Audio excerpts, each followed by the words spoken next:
What's up, everybody? We're back again. James, George, Warp Charge Gaming.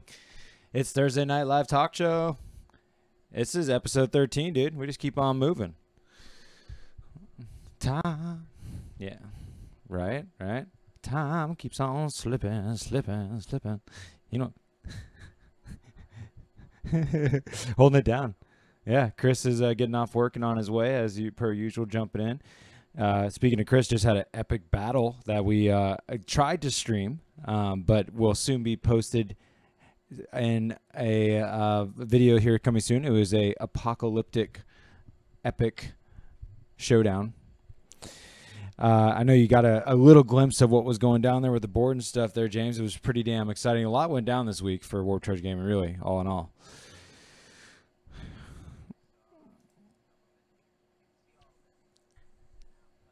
Yeah.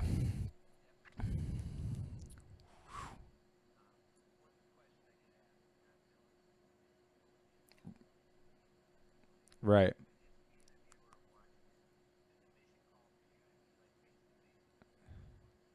No, we made that decision. Yeah. Yeah.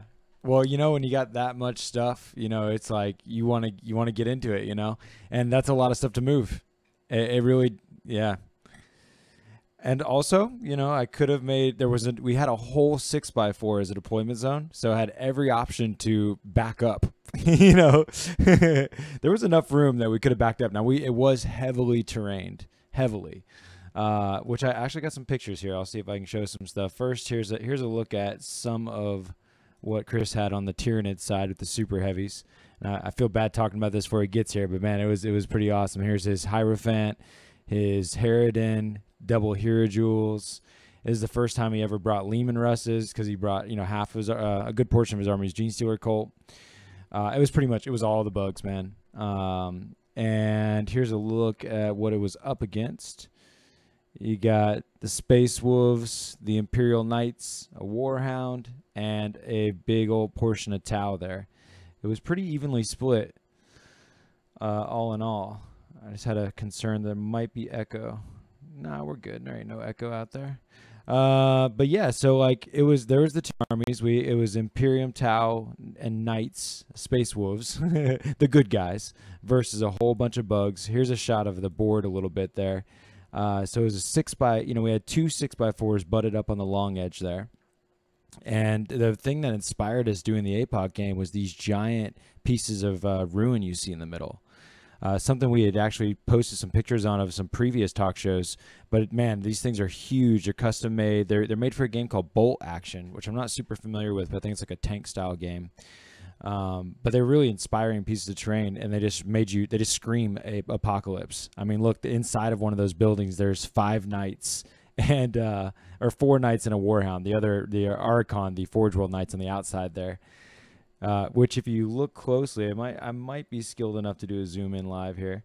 Let's see if I can give you a little zoom on that. Check this out. Here you go. So here's a little bit of an up close of the Space Wolves and Archon. In the right corner there, I put Murderfang, the Chaplain Venerable, the Laser Destroyers, a Relic Leviathan, a Mortis Contemptor Dread, like amazing models that are super good, and usually I highly protect them. But because of the impromptu-ness of the kind of the mission we decided to play, and because there was so much stuff to put down, and there was you wanted it to look really cool. There was, kind of an audience there in the game store. We wanted it to look epic.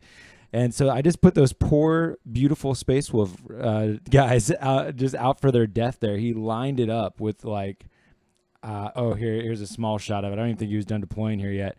But yeah, he put 6 Carnifexes over there. And just ran in with all the meat and potatoes. And of course he did get first turn, which was really huge in this kind of capacity, Here's a little bit of the Tau corner there. You can't see too well, but peeking over the top of that castle is the KX-139 Supremacy armor. And that bad boy, we'll give another shot here.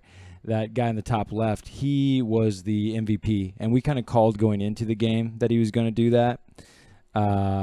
He was the macro weapons in my list. I chose on the Warhound to take the Inferno cannons because I really wanted to check those out. They're 4 damage flamers.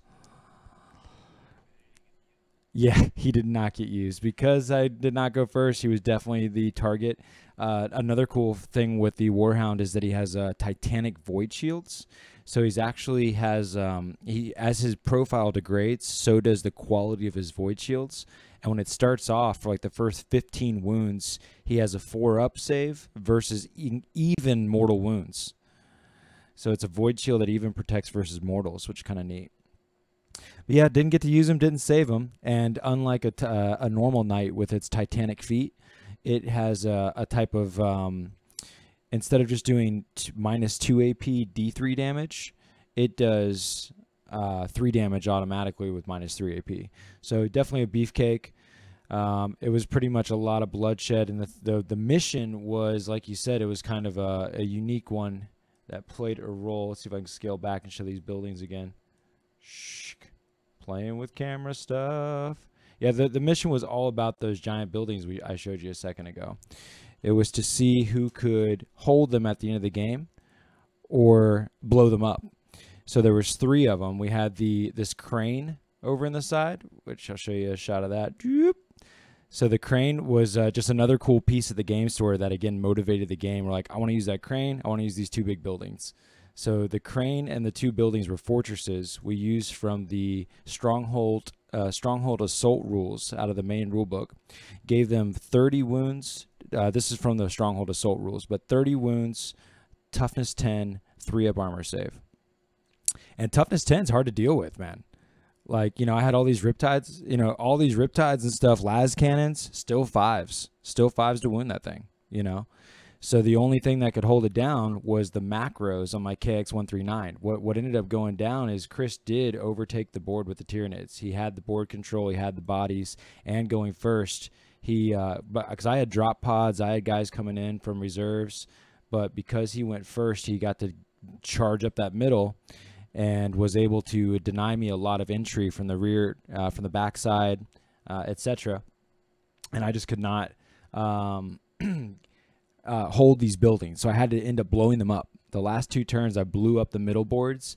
I flew my Stormwolf and Niall. I teleported Niall Stormcaller, the giveaway model, on top of the crane, and he sat there the entire game and just overlooked everything. And then I flew the Stormwolf over there and landed on top of the crane, but he took it with a OPSEC.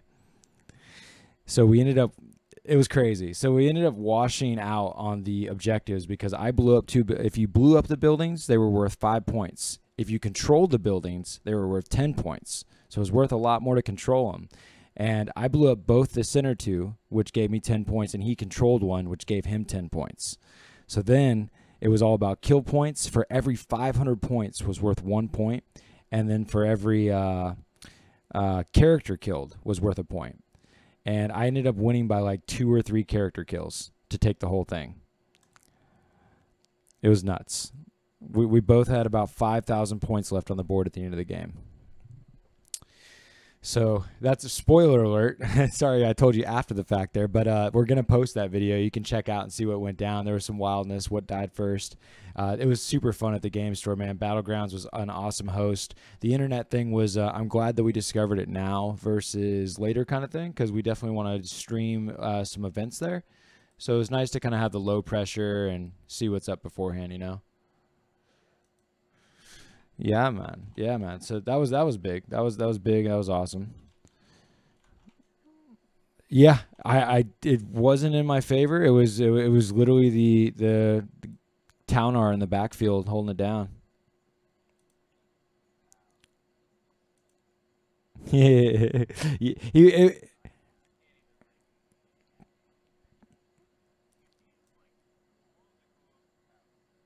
Yeah, I feel you. I mean, just in the nature of this is the same kind of feeling I've had with Tau for a long time, even in 7th, is that like it's not like a braggy thing or anything like that. I've certainly lost with Tau plenty of times, but they often feel like whenever you do win with them, it's like overwhelmingly often when it happens. You do it in an overwhelming way or in just a way that like couldn't really be denied.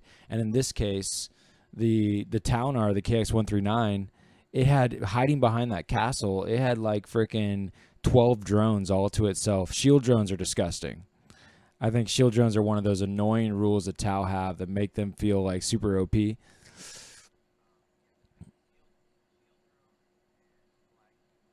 Yeah, right, right,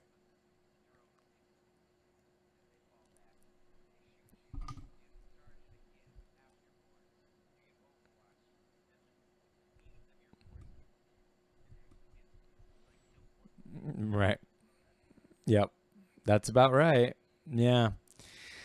Yeah, I mean, in this case, he literally couldn't get he couldn't get to that corner. He tried to charge in at the as kind of a hail mary at the end, and of course, you just can't. You literally can't make it in. And when he did, of course, like get a few models in, and then I just jump away and shoot the shit out of him.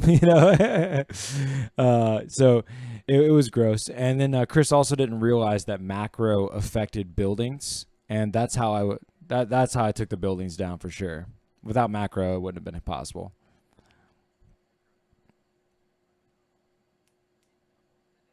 Yep. Yep. Mm-hmm. Yeah.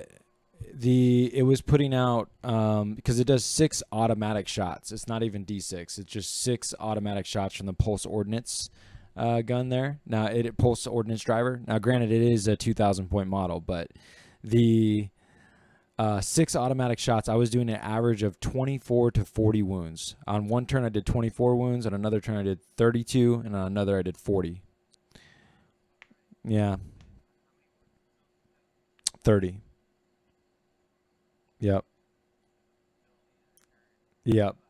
But that's also not a super heavy you're shooting. So I only I was able in the first 2 turns to remove the Harridan and the Hierophant, which were his macro shots.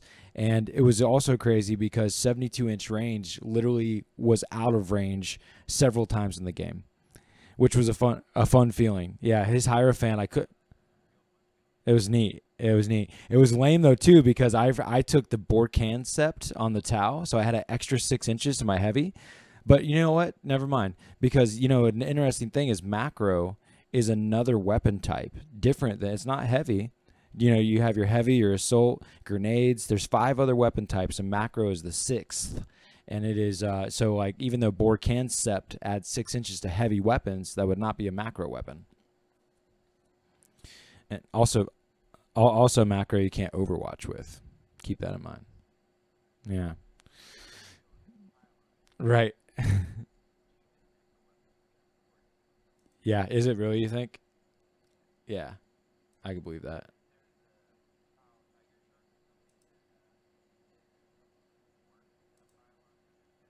Gotcha. Okay. Cool. Cool.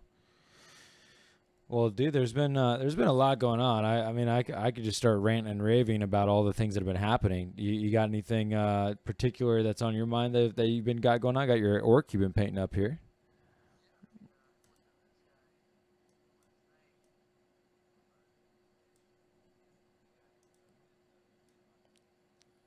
Oh, nice. I got the close up with the shot you're showing now. Yeah, he looks beautiful, dude.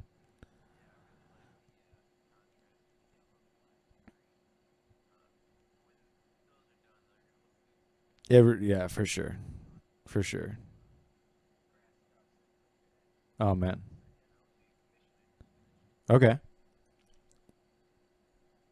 Yeah, I can't wait to see some metals on there. It's gonna be nice. The definition on the metal's really good.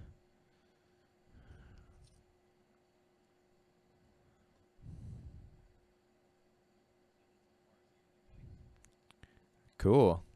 Classic.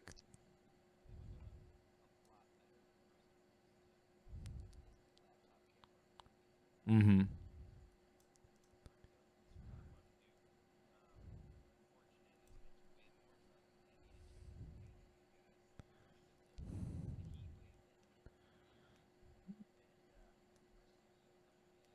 Right.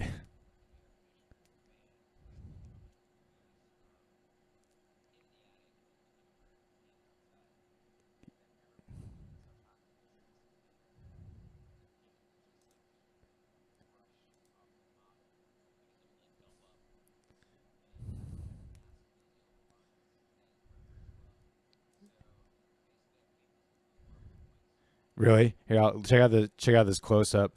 Yeah, I love how you can see that kind of orangish color, the deep orangish look in between the cracks there, and the definition on the muscles, the teeth. It looks fantastic, man.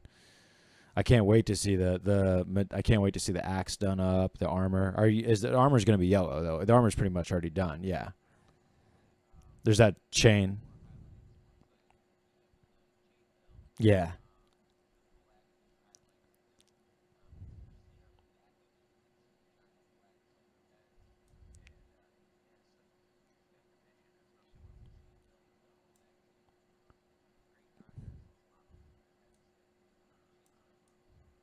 Yeah, I thought you would enjoy them when I first saw them. I thought the orcs were particularly the best. Do you? I thought the leader was my favorite of the models. You got to like him? Really?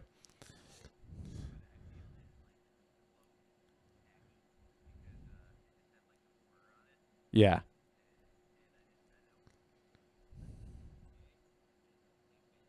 Yeah. Yeah.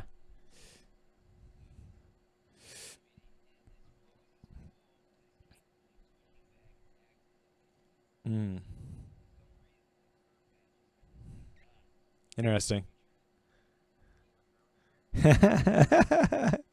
Not grimdark. Ah, nice. Yeah, his mask was cool too. Hell yeah. Yeah.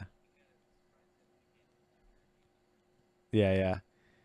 I'm going over to Ali's on Saturday to play some Shadespire to prepare for our tournament. To drew up the old thumbnail. We just reduced our price here to $10 because we want to make it a little bit more welcoming to a lower price tier, not break anybody's bank. Even though $5 more, $15 is a fair price for a great game, especially when a chance to win awesome trophy from GW. But we're making it easy. You know, it's backed by Battleground, so we can make it affordable. And I think we'll take the gonna do some best painted out there. I wish I had my models ready to go. I'd just take that prize. Yeah. Oh, no worries, man.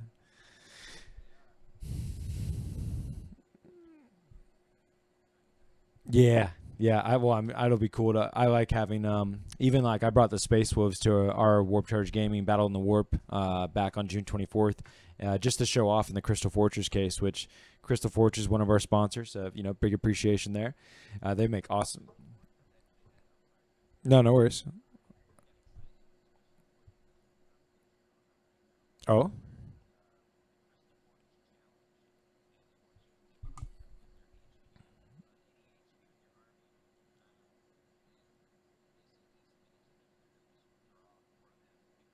oh, oh, oh, very nice. Well, we got to get. Yeah. Well, dude, I'll take a little picture and you can mail it in. Very cool.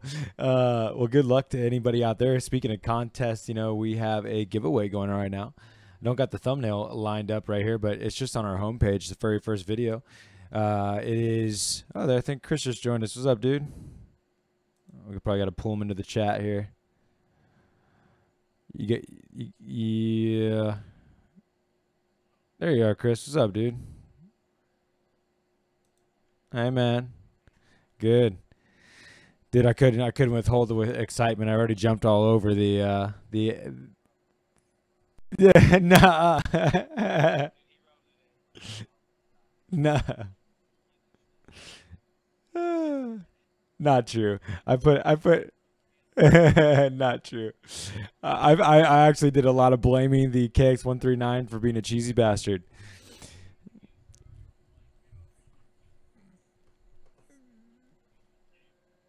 Yeah, yeah, absolutely. No, I mean that's pretty much exactly what we were saying. Is like that's the dumb part about Tau right there. Is that kind of rule? Like it was literally like almost an unkillable corner.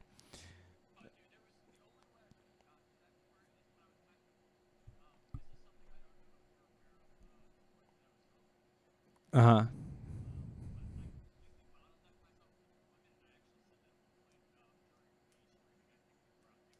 Right.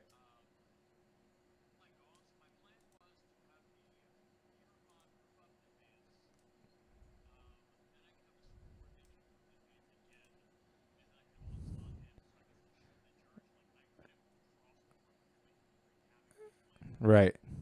But he was also out of range of the Taunar for that.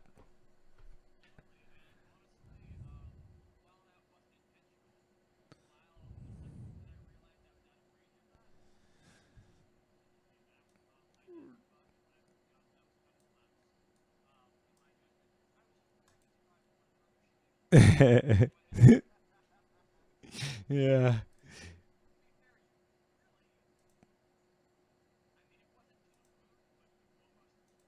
That's true. Yeah, you almost didn't kill the Warhound either. That was so close. I mean, dude, that was. Speaking of that, that was part of the craziness is the way that we did stratagems because you could re-roll as many times you wanted, you could override combat as many times you wanted, which really added to the potency of the kill effect.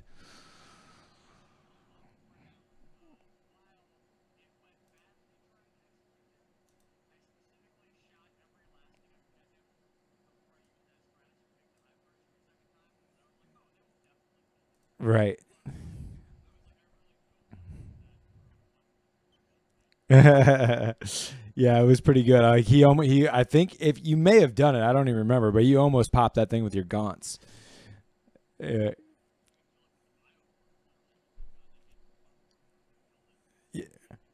yeah, well, he did have the void shields though, which was interesting. The Titanic void shields. Yeah,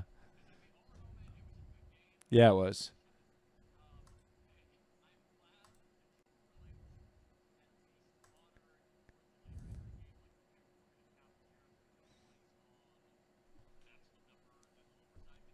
Right. Yeah. Right.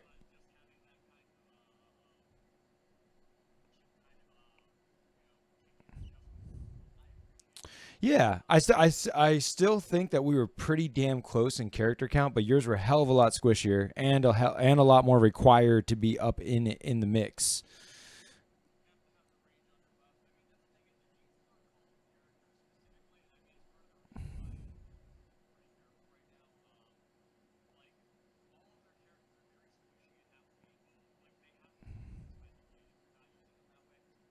Right. Yeah.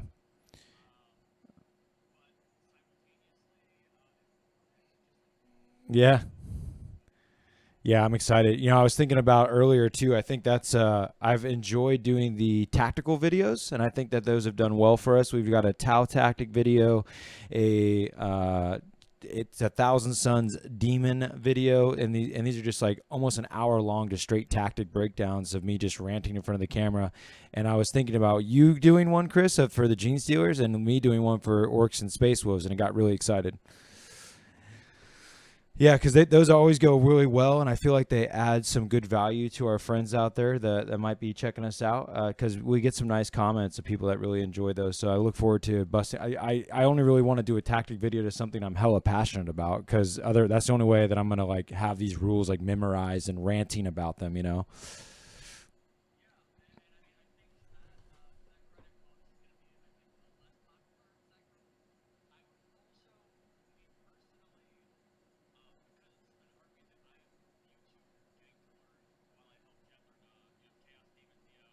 Slanesh. Yeah.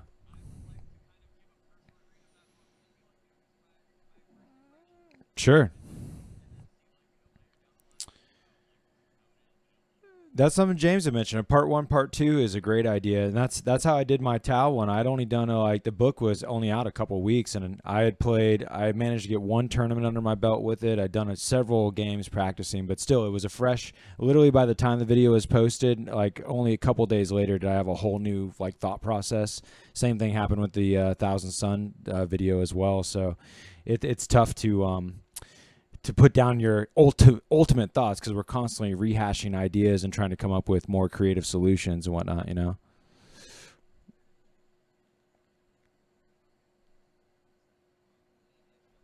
Right. Mm-hmm.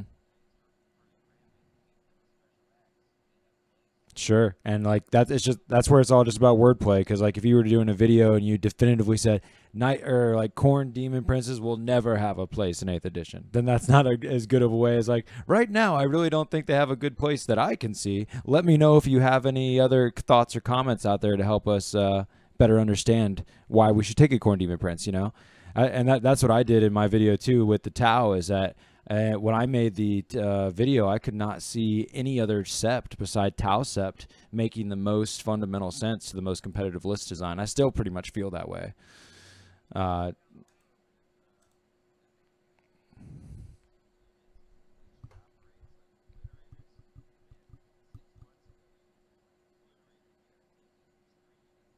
Right, right.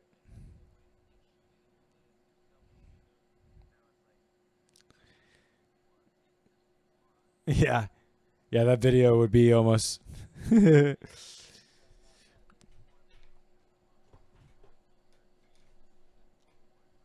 right. Totally true. Yeah, I cannot wait for the Orcs and Space Wolves.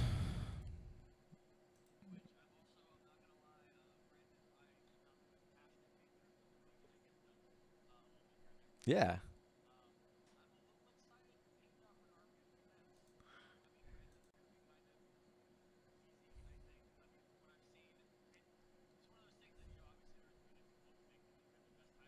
Right.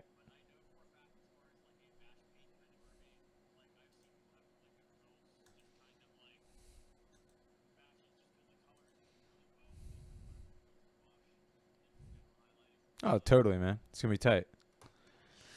It's gonna be tight.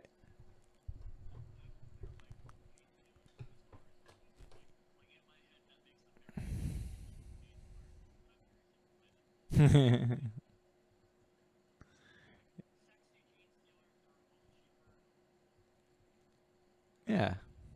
Are they slower? They're pretty. Yeah, I guess like 6 inches versus 7 or. Oh.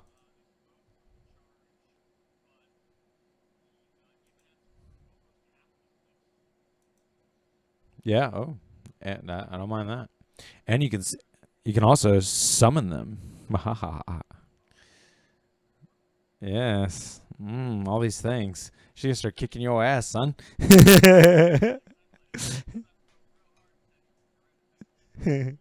I love you, baby, but die. I was just having this. I was looking at this thumbnail. Random aside. If anybody, I know that are some of our.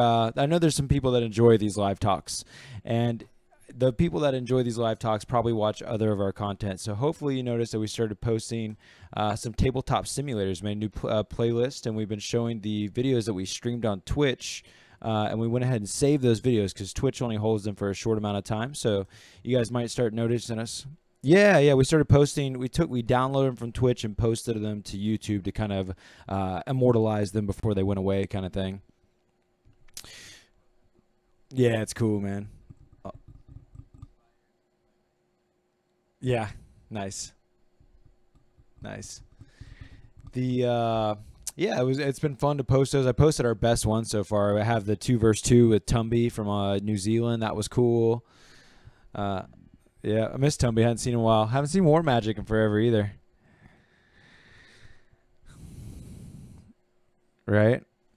Gotta get them back in the fold. Another just random aside, if you visit our website, warpchargegaming.com, we just posted an article. Jack Chandler, our friend of Warp Charge Gaming, hooked us up with a article that we helped, we collaborated a little bit on. He went to this game shop in Ashland, North Carolina called Kit Kringle. I'd never been there before, but we started doing this thing. He's been traveling. He just recently retired and been traveling all over the world. Went to Thailand recently, and he's going to game stores like everywhere. So he got himself a nice camera. He got himself a Rebel. I think he got a Nikon or something, but something of the same caliber as what the Rebel T7i we have. And we wrote a bunch of interview questions out together, and that's what that article is just the game store Kit Kringle telling us what they're about. We're just asking. It's pretty cool asking questions to see what kind of events do they have going on? How do they schedule their events? Are they interested in collaborating with other game stores to create a circuit?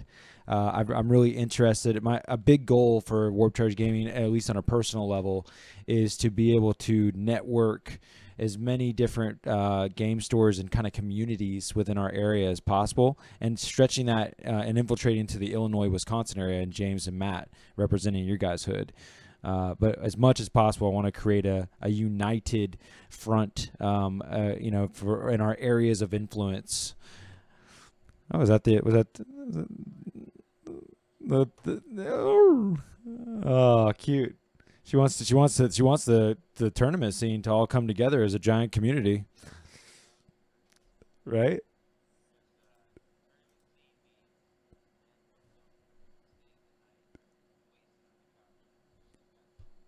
Yeah. Dude, that just remind. Oh man, I should have totally saved or posted that footage of when Chris and I tried to pass out at your house in the Warhammer room. And, and dude, that dog, like, it was pitch black up in there, and like I just turned on like the flashlight on my phone, and she's like a Cujo, like standing over my face, dude. And we were just dying, man. It was so like it was kind of scary, hilarious. Yeah. Yeah. It was kind of like Jurassic Park, dude, a little bit. So that was cool. Look forward to coming back and seeing you next year for 2019 Adepticon. Got to do it. Got to do it. Looking forward to Nova too. It's coming right around the corner. Yeah. Which is oh, that's true. That is true. ATC is interesting. I haven't studied it very much, but I find it, from what I understand, it's only a 5-man team event. Like they're.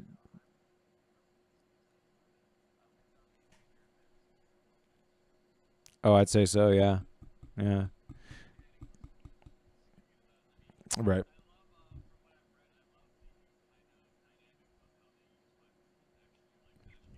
Me too. Me too. And it's also right. It's also, I mean, for us, it's a little bit closer, but you're in the middle, so it's okay, James. But it's also East Coast, so we kind of want to represent that too. Yeah. Really?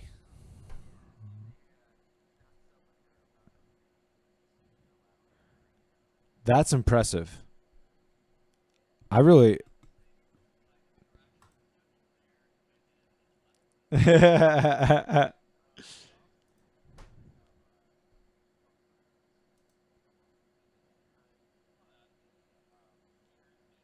Oh.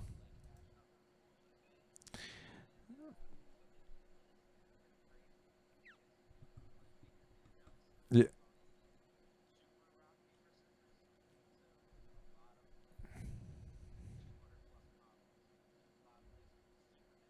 Right.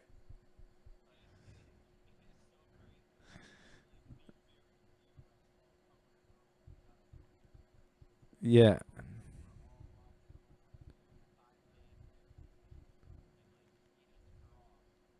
That's awesome.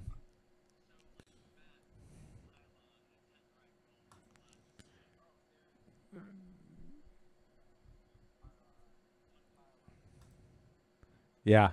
I would believe it. Which is that we mentioned, somebody was joking about Necrons being good the other day, and like we were kind of laughing because it seems like the most competitive thing they can do is take double, like, three super heavies. Yeah, very diverse codex. Well, yeah, but they're not knights. Oh, Lord, they don't even get the +3 CP. Shit. That's funny. But speak.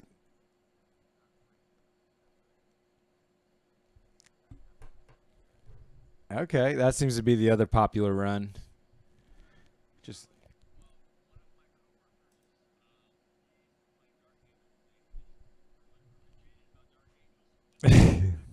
yeah,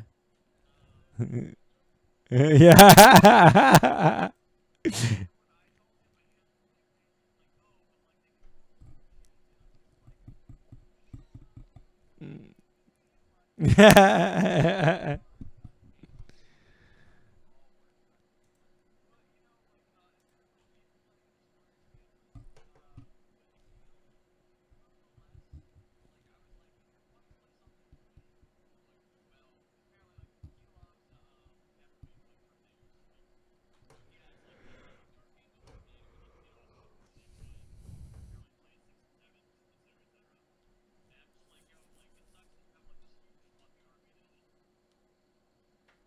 It was funny because you like cut out right when you described that adjective, and it was like appropriate, like you were censored. Your army is just beep.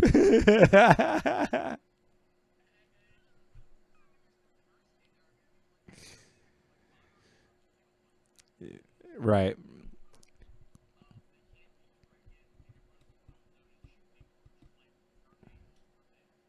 Yep. Yep. I think well Death you're talking about Death Watch, the Dark Angel Terminators. What's the other guys that are like the Xenos haters? Oh, so he has, but wait, so he's leaving Death Watch, or he has a Deathwing army? Okay. Okay, great, right. Okay. Just making sure cuz I was about to say Death Watch is my favorite. I think besides Space Wolf, I think they're my favorites Imperium right now.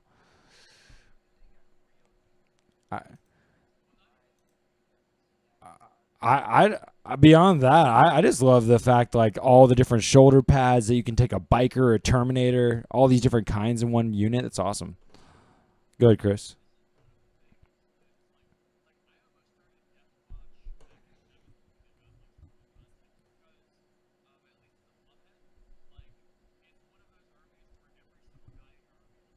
Yeah,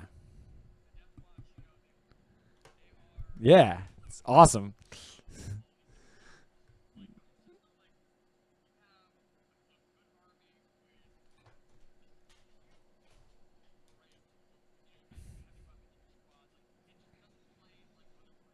Right. Yeah, absolutely. Heroes, right? It's just like Game of Thrones, the wall kind of dudes, right? Yeah. The Watch. Yeah.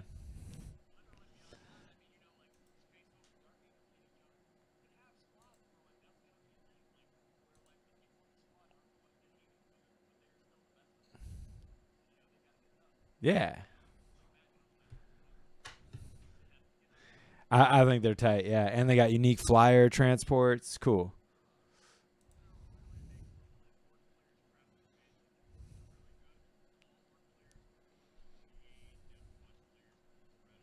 Mm-hmm. Yeah. Spread the love.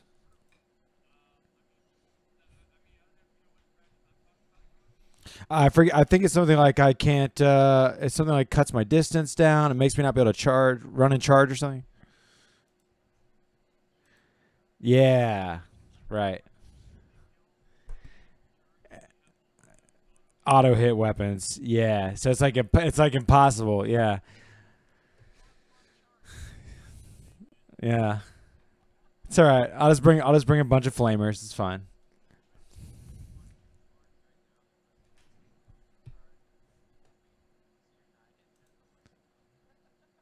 Yeah. Yeah. Yeah. Dude, I saw this awesome converted orc DACA jet that was made out of like they like looted Custodes bikes, and they made like a Star Wars looking, kind of like like those Star Wars, yeah, like those racer bikes that you see in that one video movie. Um, yeah, exactly. It made it look like racers with Custodes bikes. It was sick looking. I know. Now I'm just typing orcs into Facebook and hoping to get somewhere. That's gonna go nowhere fast. I think it was on that heavy. I noticed that there's quite a bit that comes from that Facebook group page too. Heavy metal. Yeah, that's where I think I saw it from too.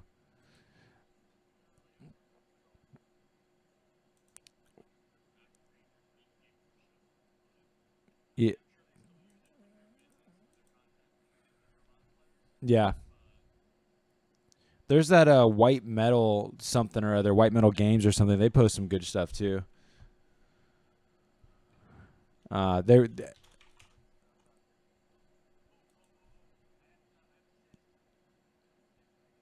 do it.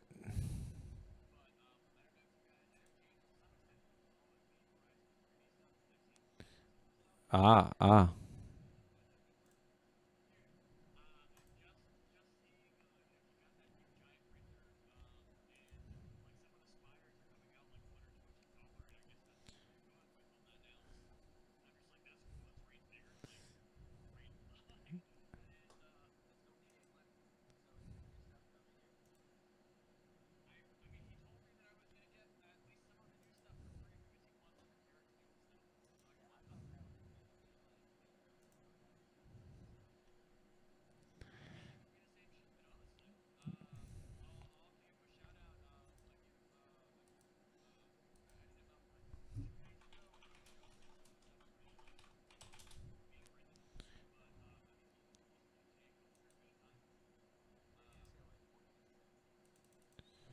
Wow.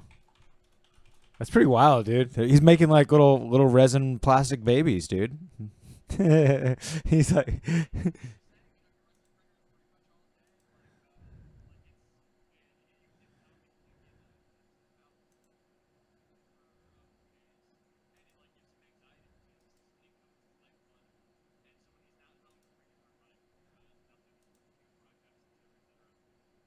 interesting.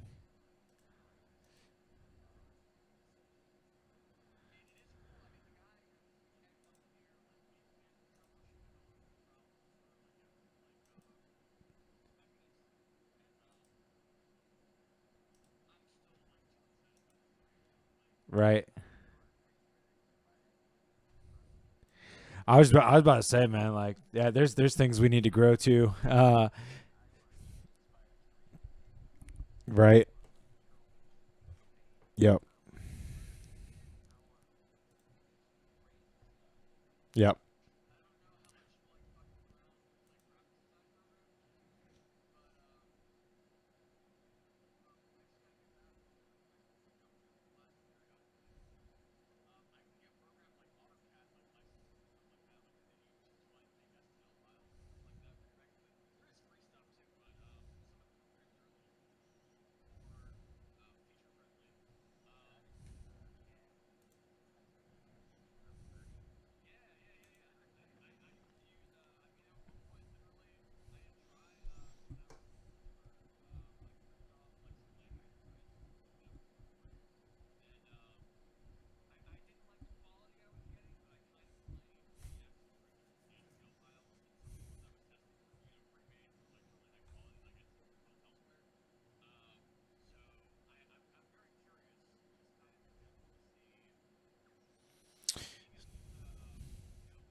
That's cool.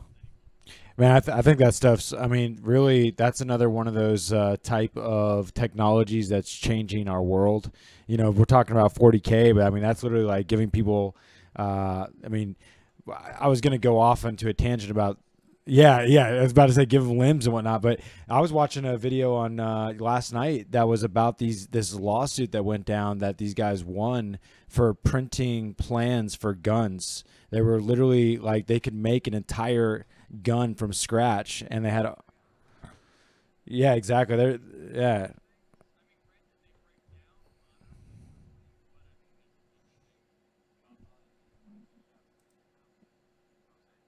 right. Well, I mean, they had like, yeah, right, James. You crazy dog. Well, no, I just mean just like they were making some legit guns. I mean, you gotta have like a machine factory or something, but they were making AR-15s and all kinds of shit. And it was mainly like this guy was kind of like an anarchist gun control dude, and he was just showing like all these ways that people could just produce weapons with that are totally off the grid, and it kind of breaks the system in an anarchy type way. Which it was just kind of wild, but I think it's just there's a lot of cultural changes and things happening, both good and bad. That it's who knows what kind of things will go down as things continue with technology like that. Yeah,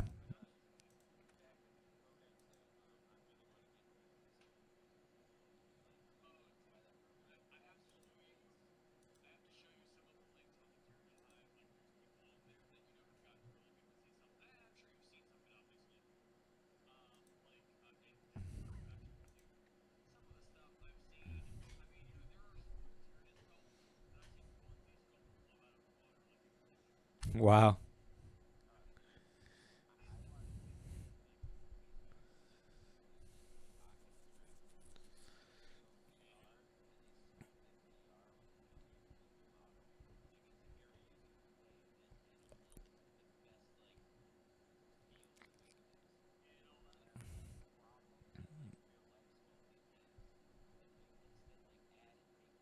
Yeah.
What?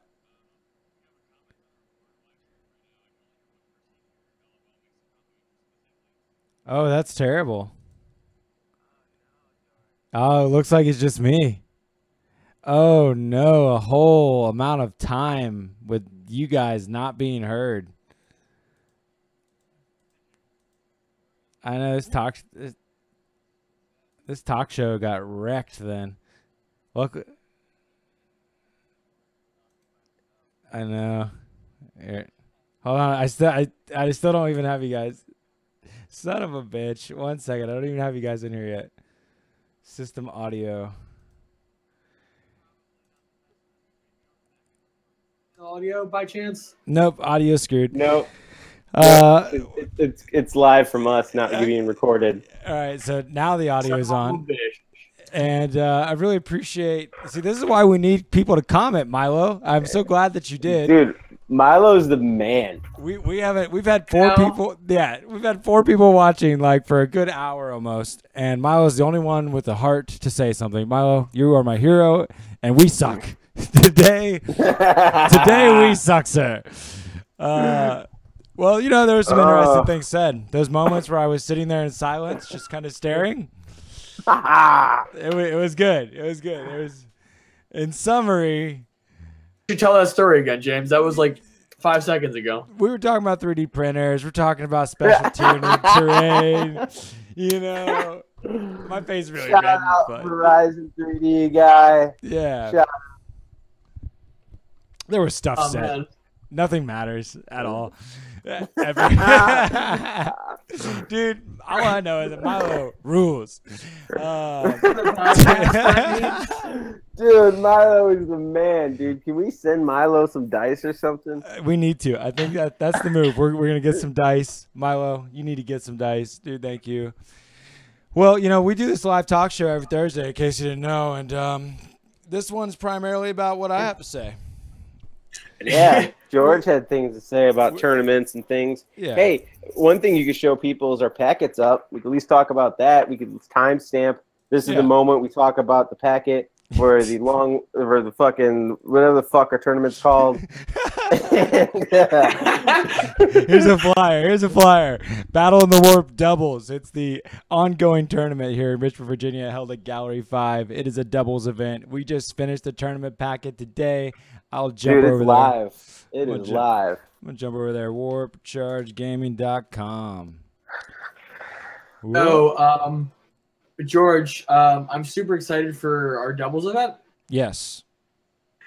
it makes me really laugh now that podcast is you just gloating about winning APOC and having no one else respond. Oh, it's okay. It was okay. I was doing all the talking, Chris. No worries. I got it. I got it in there. I gotta say, I feel like that's like an automatic moral victory. I'm glad I was talking my ass off in the beginning because I was the only one being heard. Okay. We're taking fun way too seriously right now. I know, right? So here's the website, and you can go right to pre-registration, or you can go battle on the war mission package. Now this is it's all updated. Where's everybody play? We're all James is in Illinois, Milo, and Chris and I are here in Richmond, Virginia. We also play worldwide though when we get on Tabletop Simulator, which is an amazing thing. And we travel. Yeah, some totally of us travel. Totally. Yeah. So here's our packet. It's all interactive. You grab the top page here. Oh, let me get it lined up for the view here. Try to get back to a level of professionalism. You know, we are pretty. Dude, fresh how at many this. mission packets do you see that are interactive like that? Come on. So clean on our website. It's beautiful. But yeah, we're just getting started, guys. I mean, we really just hit the books hard. Our very first video ever was in October of last year, but we really didn't get going until January 1st of this year. I actually quit my job at the beginning of the year to go full-time entrepreneur. This thing's looking beautiful, dude, and it really makes me proud. It's what we're all about, taking things to the next level, taking fun seriously. Got this sweet custom logo. James, who you're seeing on the chat, maybe not hearing for most of this episode, but now seeing, smirk, laugh. He's our graphic designer and fantastic painter. There's a lot of videos on the old channel there. We almost have reached 100 videos at this point, where you can see James's work. He's painted a lot of armies for both me and other Warp Charge gamers, and then all of our thumbnails and digital material is pretty much made by him, including the website. So kind of the man, all-around great artist. And Chris is just my overall partner in crime. I wouldn't be playing Warhammer without this guy right here. So that's kind of how it all began. Nova was life-changing. Did Milo type in that he spent $1,500 on models? Forgot how long it takes to put them together? Like, did you just buy 1,500 points of $1,500 worth of models? Or, like, what do you mean by this? Because if you just spent $1,500 on like models in boxes, that would take you a long time to paint all that. A long time. Oh, yeah, I played Tau as well. Chris, you missed Tau. Come on, man. I spent about. I'm sorry, man. Yeah, I'm trying to forget. Dude, just forget about the tuna, man. Just forget about the tuna. Come on, man. So let's see. I'm trying to read it. I spent about $1,500 on models and forgot how long it takes to put them together. Yeah, I feel that, dude. Like, we were even talking yesterday, like Chris's girl's about to start playing Warhammer, and we were talking about excited. Yeah, that's cool. It gets really difficult to gauge, like when somebody asks you, how long does it take to learn this game? Like, that gets really hard to gauge as years go by and you've digested multiple editions and things of that nature. But I can honestly say, yeah, go ahead, Chris.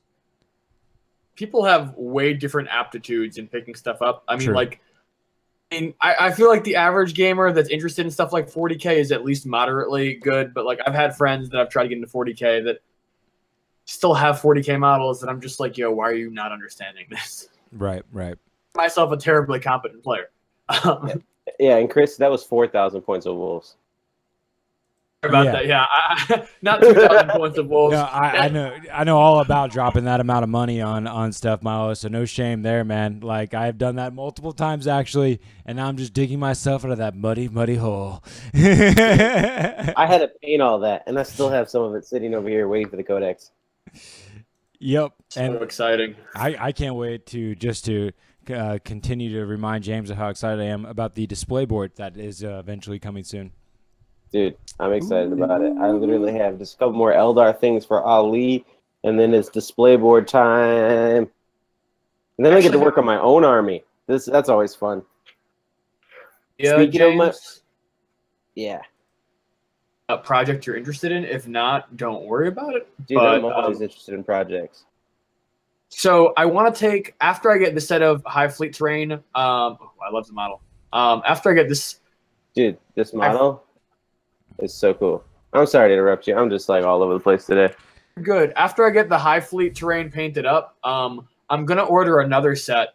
And I want half of it to make a display board and half of it to make custom terrain. Like I want to get actual like Gothic and Imperial ruins and have the spires and shit popping out of it. Dude, I'm all for it. Yes. Like, I miss painting and making terrain. Like, let me convert it, if you don't mind. I'm gonna say if you're willing to do it, I will give you full creative control.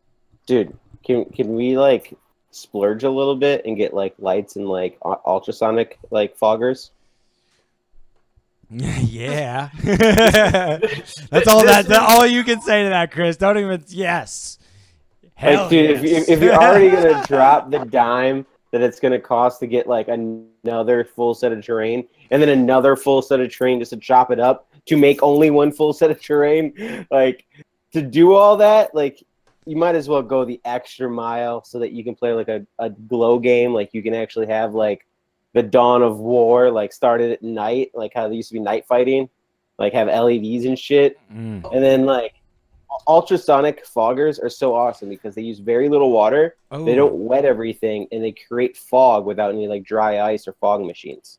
Yo, you just totally reminded me of some things. One, I got reminded that I was over painting my terrain, or our terrain from Death Ray Design, which you reminded me by talking about lights, because you know how the domes are clear.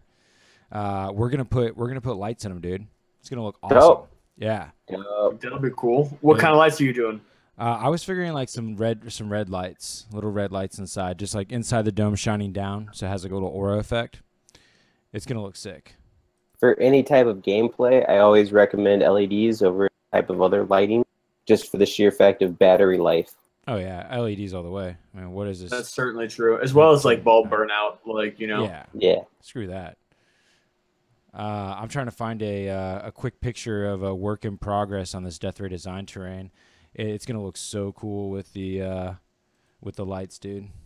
There we go. All right, so I'm totally excited about that, Chris, and we will talk about that because that is gonna be fun.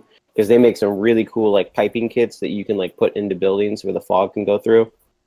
Super dope stuff. And like when I think of Tyranids, I think of like acid fog.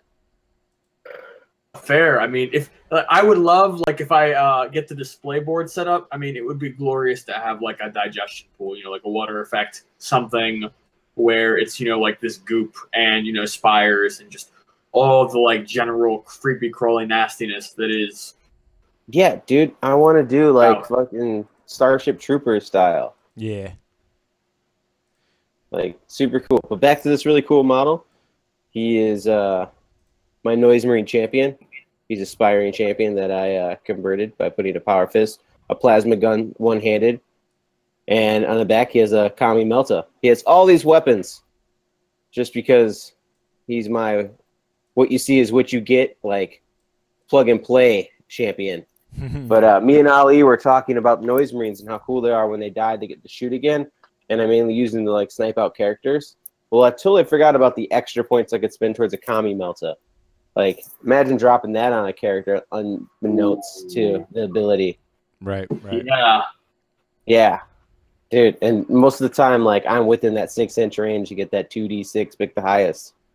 And most characters do not have more than 4 wounds. So, cool. Good odds that I can nuke them. So I'm excited about that guy. Yeah. Can we jump, grab some pictures here? Here's back to Death Ray Designs. Here's the first stages of painting that up with James Sheets, another great painter here in Warp Charge Gaming. That's the beginnings of the start there. And then here's one. This was our trial run. We ended up ditching the blue rims here and went with that metal gray, just like on the rest, which makes it look a lot more authentic and real. But these are the domes that we're going to put red lights inside of and make that whole thing light up. We use tape to just get the rims of the translucent dome there, and it's going to look great with lights inside. So that's just blue painter's tape? No, that's literally painted blue because I was that's painted blue. I was okay. experimenting. because I made the doors. Like it is really nice how the etchings with the laser cuts, they all come right through when you paint over it with primer and wash. Like they definitely, the embossing works well. So we're doing hazard stripes on all the different striped areas. We're getting the grates painted with like a bluish color. So we get some color to make it pop, and it's gonna look really sweet. It looks really good with the gray railings, and it's gonna look really, really cool with the lights. And I was also drooling on this. This just came out by Thurday Designs. They just posted this on their Facebook. They got these stackable terrain sheets they're coming out with. Great for the tiles. Yeah, great for like kill teams or Necromunda. Yeah, I saw those too. Those look pretty cool. Yep. Which really, really, really, really, really, really pumped about kill teams as well. Can't wait for that. There's gonna be we're gonna cover a lot of kill teams. Kill teams and Shadespire. I'm gonna use that as well to. I'm gonna get ready to want to start posting up. Battlegrounds is one of our major supporters. They back our events, and they're definitely hooking up Warp Charge Gaming to help us get things accomplished. And we really appreciate that. But we want to start. I'm gonna start posting up in that store on a day out of the week and just offer Shadespire kill teams all day. And it'll be nice to have 2 of those skirmish games so that I can appeal to kind of 2 different crowds. So I'm not sitting there twiddling my thumbs in case somebody wants to play Shadespire or kill teams kind of thing. It would not appeal to this crowd here. Hey, well, first of all, I'm super excited for kill teams.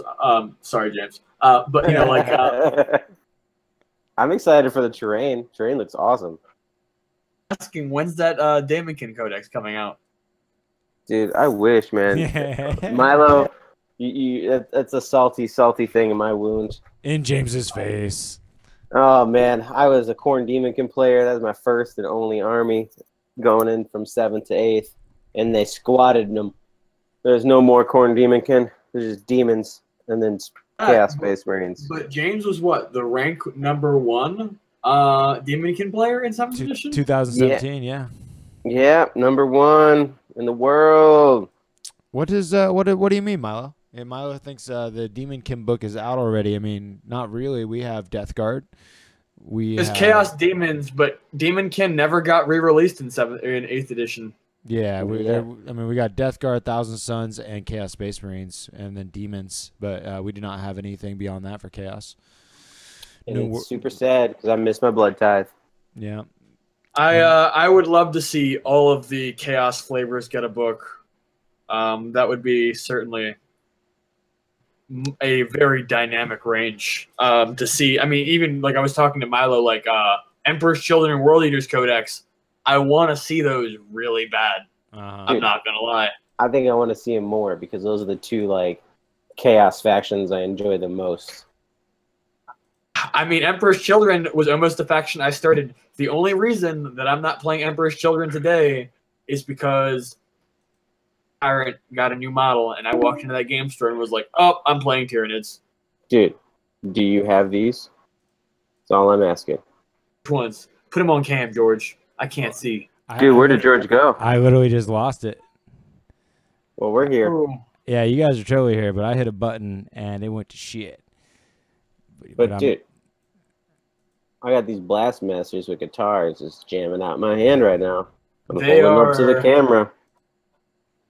I know what you're referring to, but like, yeah, dang. Yeah, I'm sorry, Milo. They kind of turned the Satan shards into Pokemon. They're like, they're not really like energy gods or like energy parasites, whatever you want to call them, galactic forces of nature. Now it's like, oh yeah, the Necrons like destroyed them and they have shards of them, so like they can like summon them like Pokemon throwing out a shard. But they even like retconned like the original fluff a little bit, where it was like, oh, the Emperor, trapped the Star Dragon on Mars, which is probably like a Necron Satan, and they gave like kind of a blurb to it that was like, oh, like the Emperor put like a shard of something on Mars that was from this dragon. And it's like, yo, like everyone knows what you're talking about. Like, stop being, salting that wound, Games Workshop. Dude, they salted it hard too. Okay, finally, that was a weird little turnaround there. Dude, George, hold on. Yeah. You got to mute yourself. I took care of it. Oh, thank you. Yeah, you were double sounds. God, I'm just messing. I suck tonight, man. If it weren't for Milo, the show would be ruined. George is a checklist. Milo is a welcome participant in our pad. Well, let me to give any insight. I'm cranking and crushing, man. Yesterday was a 12-hour day filming this Apocalypse game. I can't wait to get that. What did we do yesterday? Yeah, yesterday was the Apoc game, dude. It was 12 hours of it.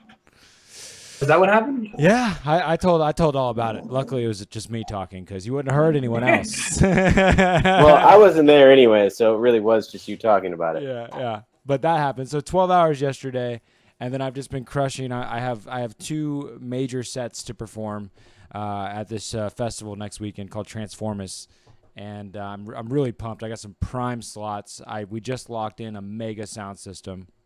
We're gonna have 8. I'm the sound tech this year, primarily like lead sound guy. So I thought that was a burrito, but that's a bone for your dog, yeah?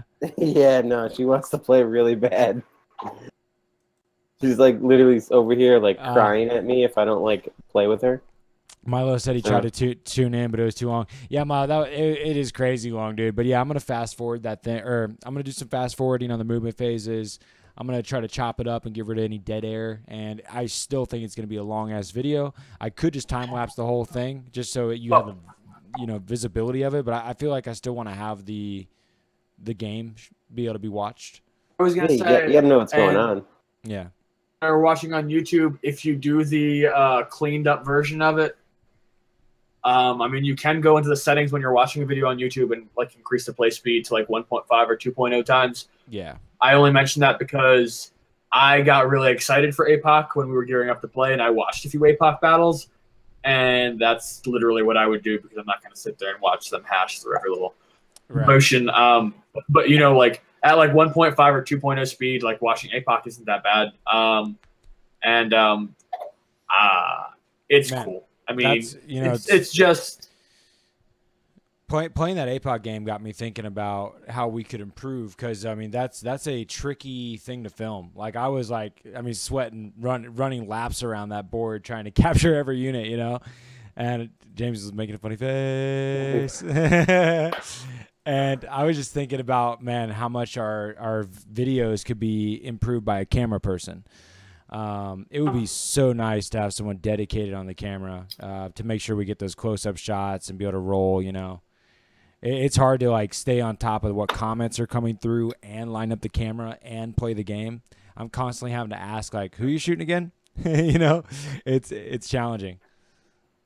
Absolutely. And I mean, it's one of those things. I mean, you probably mentioned it early in the podcast, but like there was so many instances where both George and I would forget something because it's the scope of the battle is so large that even just playing the game like fully conscientiously is a struggle. If you start to throw in all these tech tasks on top of the fact, it only affects the quality of the viewer. And I mean, I think overall, luckily George and I are APOC versed enough that this wasn't the biggest undertaking for us. Yeah. But at the same time, like it's different to be playing a game of APOC and trying to show off a game of APOC.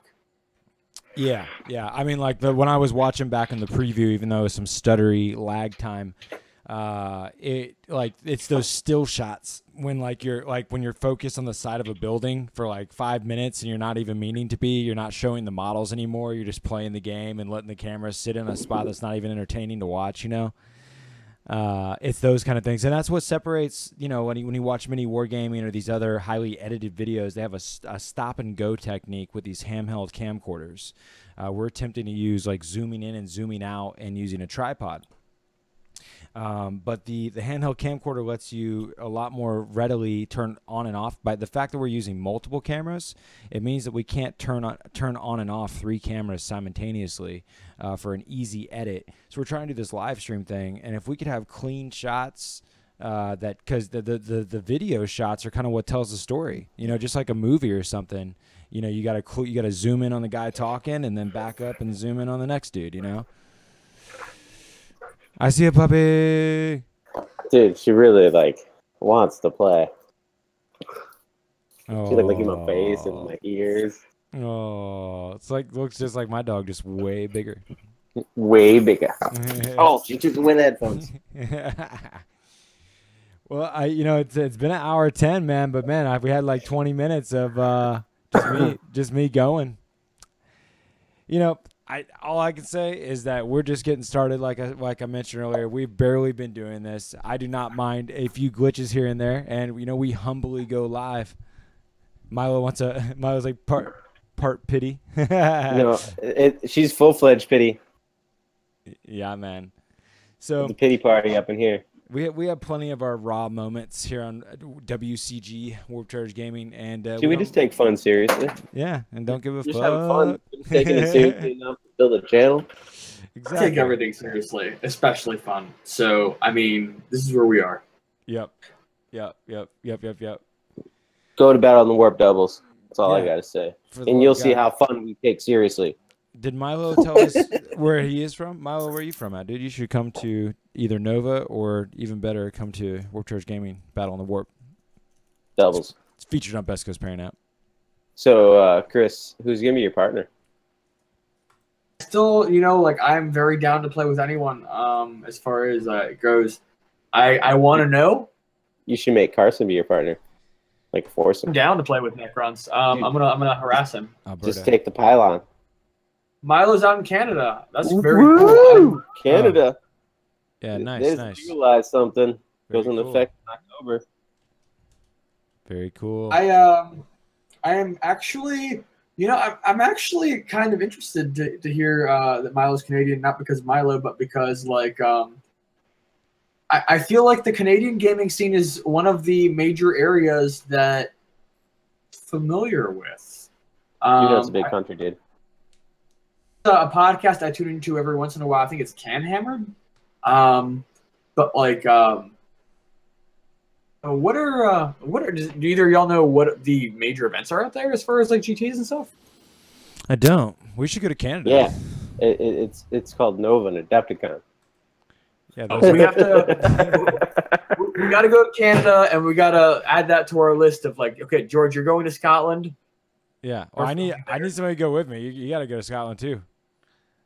Fine, I'm going to Scotland too, but we're going to Canada too, I guess. Okay. He's so far north. Let's go play some Warhammer. The closest gaming store to Milo is 5 hours. Well, we can't visit you, Milo. Oh wow. Yeah, just kidding. We don't need no game store. Let's do do you play with bears? Like, are you just like constantly just like move models of bears? Yeah, polar bears, dude. Do you like? Oh man. One store to check out would be Mini Wargaming. Yeah, of course. Definitely they're on the map. I've been watching Mini Wargaming and kind of being inspired by them for years. And after Nova, a major event last year, I said I have to do something like that. And with my homies here, couldn't do it without them. Here we are trying to make War Charge Gaming a thing. It's going pretty good so far. I'm very close to Alaska.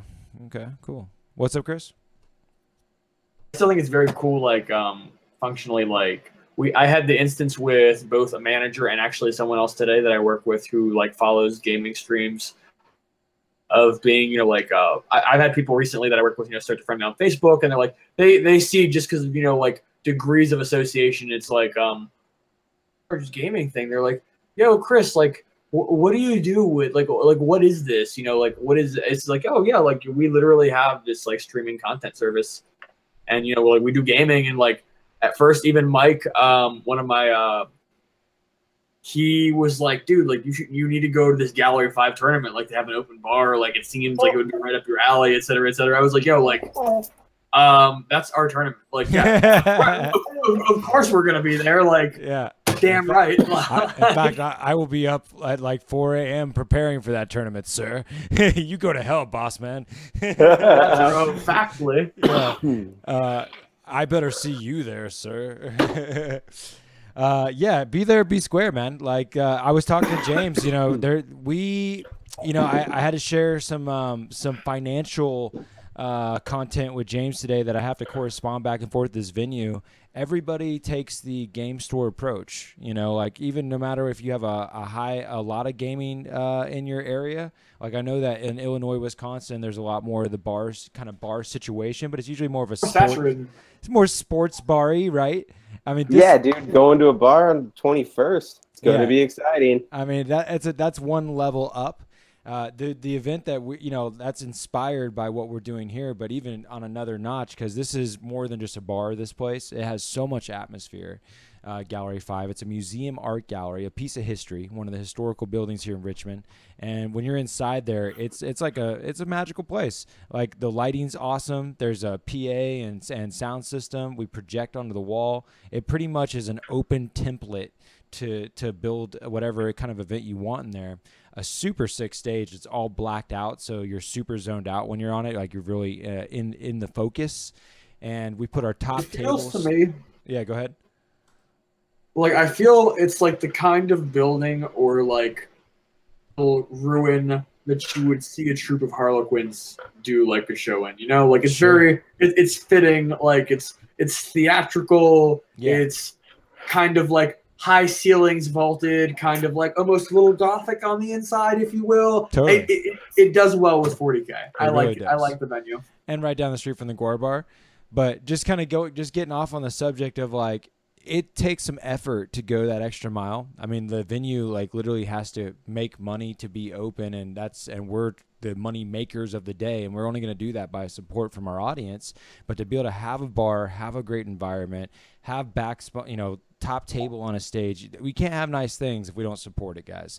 I know in music for a long time, I've been in the same kind of predicament where I've wanted to bring in some top talent or like some of my favorite artists. But if you're going to drop $1,000 or whatever to get an artist into town and then nobody shows up at the show, then people aren't going to ever do that again. You know, one, the artist doesn't want to come back, and people don't want to bring the artist back. So it's like, it's really important to support your local stores and your local events. If you want to have a scene, it takes participation by everybody, you know, and that takes conversations, talking about it, just engaging on Facebook when you see a post. You know, there's lots of little things you can do with your effort and time to support. And I'm not just saying for War Church Gaming, but in general, just a shout out to the world to support the arts or they won't be there, you know, kind of thing. So, you know, if things don't go well for the doubles event, until we kind of build a little bit more support, we might find ourselves in the game store. So I really hope that we get a nice crowd. I feel like we're on the minimum, I've had enough support enough confirmed support from our good friends and homies that couldn't make it to the last one, that we're going to be just fine going into later in the year. Because I want to definitely hold these special events once a quarter, you know, at least, not just like once a year, you know. But yeah, just a little rant and rave about supporting the arts, because it's sad that when that doesn't happen, when someone puts a lot of work and effort into getting a beautiful environment and then it's not appreciated. So don't be one of those assholes. Get the fuck out of here. Excuse me. Yeah. Hi, Chris. Milo wants to know what kind of music you do. Oh, cool. Describe it as. I wanted to say electronic, but I feel like it's a little short-sighted. Electronic and techno, that's the easy thing you could say. But just like saying I play rock, you know, do you play heavy metal, you play country rock, play alternative, you know, what? Electronica in general, I like bass music. I like the tempo in every which way. Usually electronic music is genred by its rhythm and its BPM, or beats per minute. So like a halftime beat is usually used in hip hop or reggae or even jazz, and a lot of times that's kind of where dubstep derives from. While, you know, house music is 4 to the floor, boom, boom, boom, boom. That's your house and your techno style, and those are usually in a general beats per minute range and rhythmic timing. Just like drum and bass is super fast, and psytrance is, you know, so all these different rhythms and tempos. I like them all. I like to mix them all together. My original music is very much, I like it to be thematic. The most important things to music when I go to make it is not to fit into any genre, to be like any one person, but it's to not be boring and convey emotion. And I think it's the same thing with all kinds of art, just period. When you create something, don't be boring and convey emotion. I find myself trying to be a maximalist and often like making something as crazy or complex as I can. And I have to usually revert myself back to like some of the most successful popular music. Think of Green Day. Green Day Dookie or whatever. 3-chord songs, like all the way through. Super simple lyrics, but that shit's like huge. Not that I'm trying to have the music blow up to a Green Day status, but sometimes simplicity is all you need. I find myself maximizing a lot. People often say it sounds like it's in a video game. I like orchestral and organic instrumentation, like guitars and horns and violins and things of that nature, mixed in with tribally electronic beats. So put that whatever genre you want, because I don't know what the hell to call it. And that's kind of the way that I prefer it.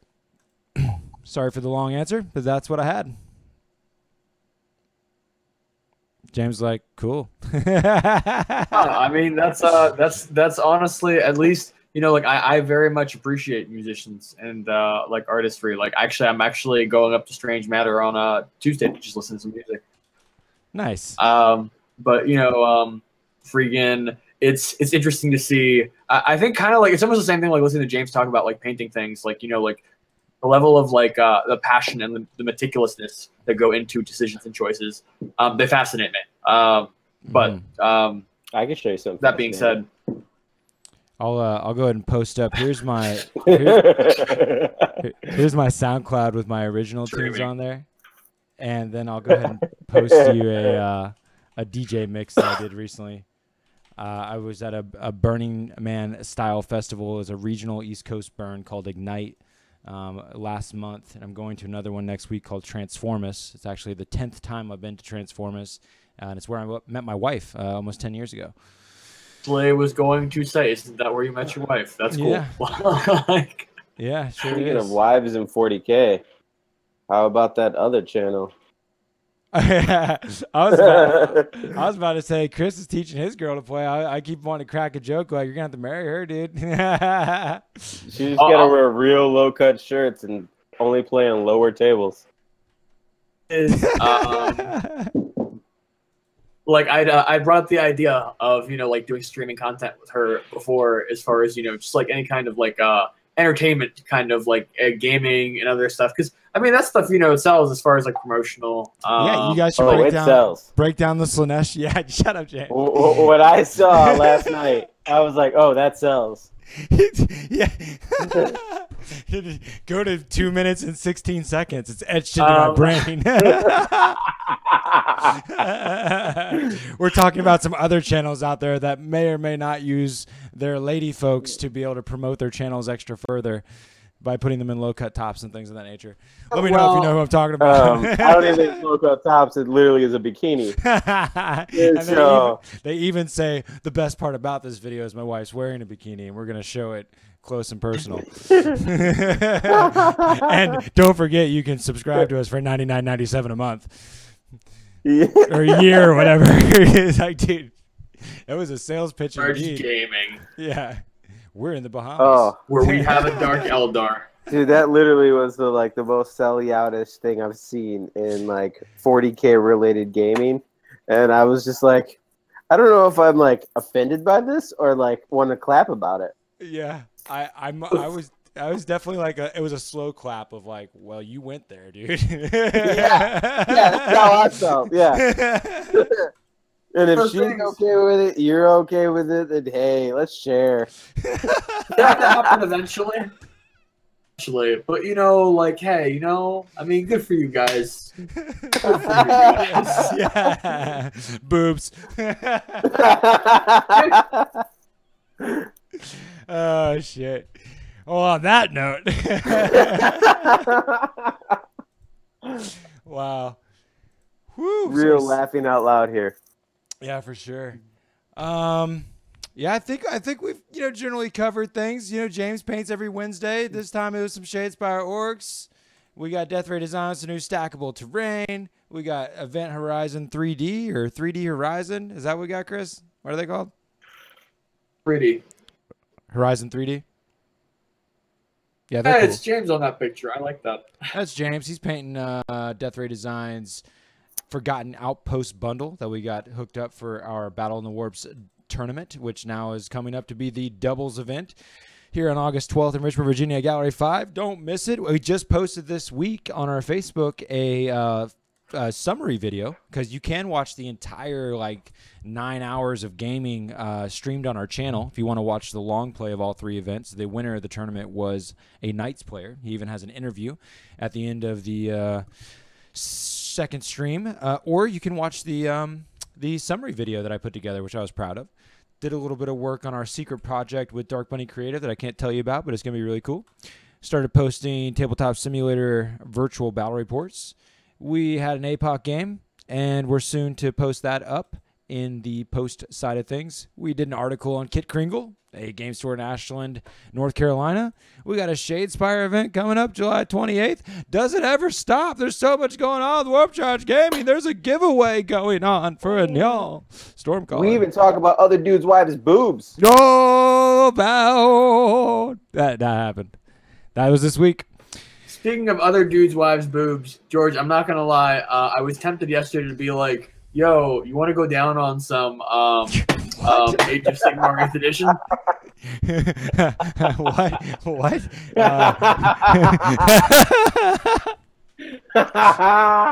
I'm so confused by all that, especially the setup. Dude, I love it. Are you Dude, talking that's to comic genius right there? Yes, Chris. Yes. Listen, we got to get down. Like our channel has to lock down this Age of Sigmar 8th edition thing. And all I'm saying is, I wasn't opposed for a minute to picking up a starter army. Yeah. For me and the lady, but like it's technically 2nd edition, but yes, it's like 8th edition. And yeah, dude, you need to play Age of Sigmar because I want to play. Yeah, let's play, man.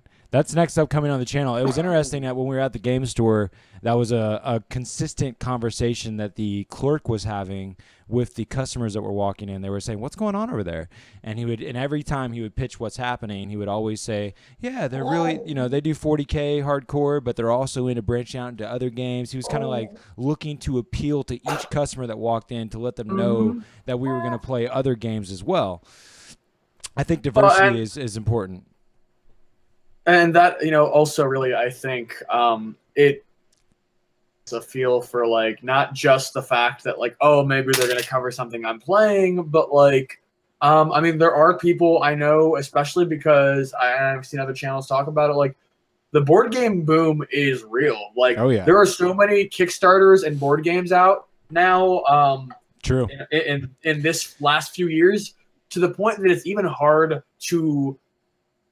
because so many of them are amazing. Like, yeah, it's hard for game stores to back just one that's like really cool. Totally, dude. And by the way, I've been going over to Ollie's, and Chris has made several sessions as well. But our Ollie's a good buddy of ours. You've seen him. We've done in the beginning of the year. We have a video on our channel called the Warp Charge Gaming Invitational, and it was we actually hosted a tournament at Ollie's house. He gets a lot of painting done with James. Great. He's going to be joining us on the live show probably next week even. Well, actually, next week you guys got to hold it down without me, man. James, you might even be solo until Chris gets off work, so I'm going to be at that tournament or the festival. Dude, I'm making sure Ollie's joining. Yeah, get Ollie up in there. It's going to be me and the dog. Yeah, get Ollie up in there, and then you got some. It'll be good. It'll be good. But yeah, like we've been playing a lot of board games, and I'm looking forward to. I'm going to start bringing the camera over and a easy. Casual recording setup and start capturing these games, because we've had some great games go down with some different board games I don't think people even are familiar with, because like you said, Chris, there's just so many, people can easily miss all the cool stuff that's out there. Dude. And I think an interesting point I've seen other people make is that, like, we're seeing 40K gamers come into the hobby from this board game boom. I mean, it's there's always, we used to pull people from Dungeons and Dragons crew and the Magic crew and all the typical gamers. Right. But like this is very new to the 40K hobby, seeing people cross over from these board games. Yeah, and it reminds me too. Sorry to interrupt you, James. I think you were going to say something, but the thing too is that the dudes, people, they were saying, like, I was asking around at the store, does anybody play Shadespire? And one of the things, what he mentioned that kind of rung home with me is that people don't like to start games they don't feel like they're going to have anybody to play with. Yeah. you know, and I think that's a factor with a lot of these games that we're describing. Like Kingdom of Death is an awesome looking game that I really want to play. And Looks so cool. Right? You got to build a circle, a community, and I think that I need to get regimented at being at the store on a certain day, and it's just Warp Charge Gaming Day where you come and you're going to play a game of something in our arsenal, you know, that we're into. Yeah, I think it's cool that you guys want to like feature all this nerd stuff and like all these other nerd games and do the cross-pollinating of the nerdness. Well, like, I think that's all awesome. Like, we're going to be featuring all this different new content and maybe even Chris's woman's boobs. I don't even know. Oh my God. Oh man! Wow. You just TBD. You just relax there, James. Just relax. Hey, I'm just saying. Calm down. Nerd stuff and then some non-nerd stuff. That's all I'm saying. All I'm saying is, nice. Help us get to 1,000 subscribers. We'll talk. Yeah, no kidding. Private channels.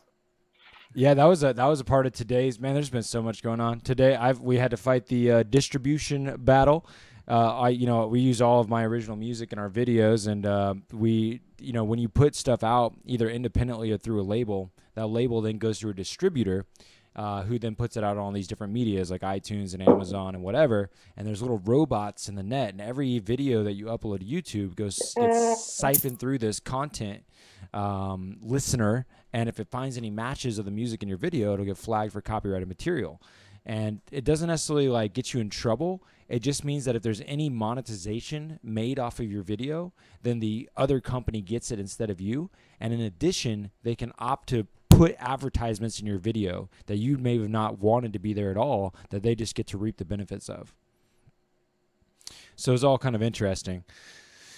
But, was able to get a lot of these disputes taken care of. It's just it's an arduous, laborious process. That's kind of annoying, really.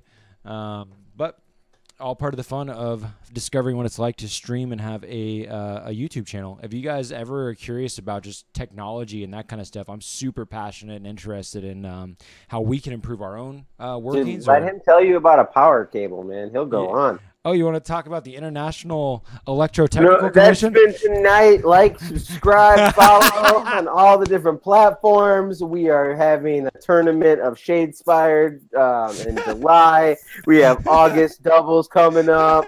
Like, mission packets there. Pre-register. Only $30 a team. It's gonna be lit.